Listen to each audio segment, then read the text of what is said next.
Amazon will be releasing a Christmas movie titled Red One, a movie featuring the biggest superheroes, Black Adam and Captain America. The two will be working hard to find the kidnapper of Santa Claus. The stakes, like all the other Christmas movies that have come before, is that little children may not get their presents on time, and this may hurt their feelings towards Christmas. Santa Claus is the most beloved human being in first world countries. He does not operate his services in poor or third world countries, which is unfair, but people need to understand his position. Citizens that are in poverty, hunger, famine, and flooding areas do not want to see a fat guy with a huge belly riding flying deers, laughing sarcastically, giving out candy, PlayStation, bikes, flat screen TV to little children. Speaking of the Red One movie, Dwayne "The Rock" Johnson was paid $50 million for his involvement in this specific movie, while the budget of the film is reportedly $250 million. By these calculations, this man should be the only one on planet Earth celebrating Christmas. Chris Evans was not even given that kind of money since he joined the cast late, when all the other money had been distributed out to writers, directors, and The Rock himself. Trusted reports claims that allegedly Rock arrived late to filming, which increased the budget of the movie. The Rock is a massive star and he knows it. The trailer starts with an old Santa Claus bench pressing very heavy plates without breaking a sweat. It is evident that he's gifted with strength, immune from old age, and exercises regularly. During the collection of gifts, Santa Claus gets kidnapped. The Rock does everything in his power to catch up to the kidnapper, but he fails. Chris Evans is brought in as the greatest hacker to find the culprit. He will be accompanied by The Rock, who feels guilty that he was kidnapped at his watch. The Rock, like all his previous movies, is a big, strong, emotionally attached soldier who wants to find solutions, but is teamed up with a handsome Joker as a sidekick. The Rock is friends with a talking fighting bear. Together they cannot stand Chris Evans, but it is easily predicted in the end of the film they will find out that they need to work together. They need each other. Chris Evans is a hacker, super strength fighter, survivalist, jumper. His power set is off the charts. The Rock, meanwhile, is a magician, speedster, super strength fighter, a genius, and an invincible soldier. Together they have no weakness. The Rock fights alien ghosts, ice aliens that are 10 times his strength. Fun fact, The Rock signs all his movie contracts that he cannot lose a fight. How can The Rock and Chris Evans possibly defeat the evil guy? They are always fighting with each other. The most obvious question is if the two can put the difference aside for the common good, or else the villain will win.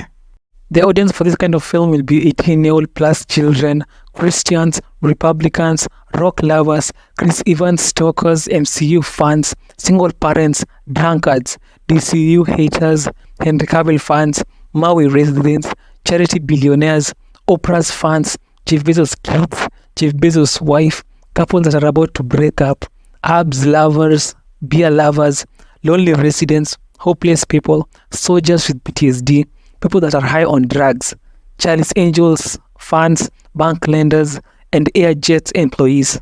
The people who are likely to hate the film, meanwhile, may be woke Democrats, animal rights activists, Rock friends, James Gunn, Henry Cavill supporters, Zack Snyder's supporters, Walmart employees, Disney Plus subscribers, Black Adam fans, Fast and Furious casts, John Cena, NBA players, and fast food workers. It is responsible for studios to find out the true audience of their film to better make advertising ads. The reason why audiences will go to the theaters to see this specific film has to be the love for Santa. The great thing about him is that he is the only one in the world that only wants to give, in a world where people just take and take and take everything. There are many ways in which the movie can end in a way that respects the spirit of Christmas. The first has to be the songs.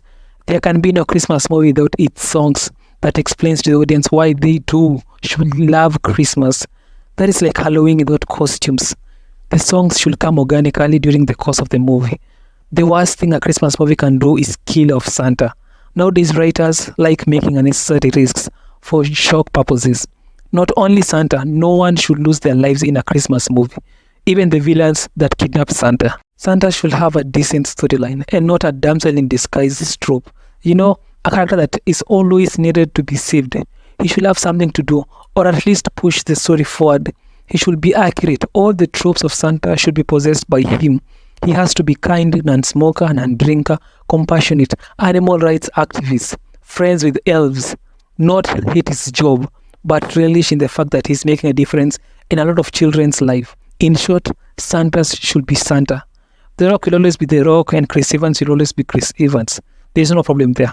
The best thing about the movie will obviously be the VFX that was made to make the characters come to life. The white bears, giant lizards, rocks' arms, these are not real.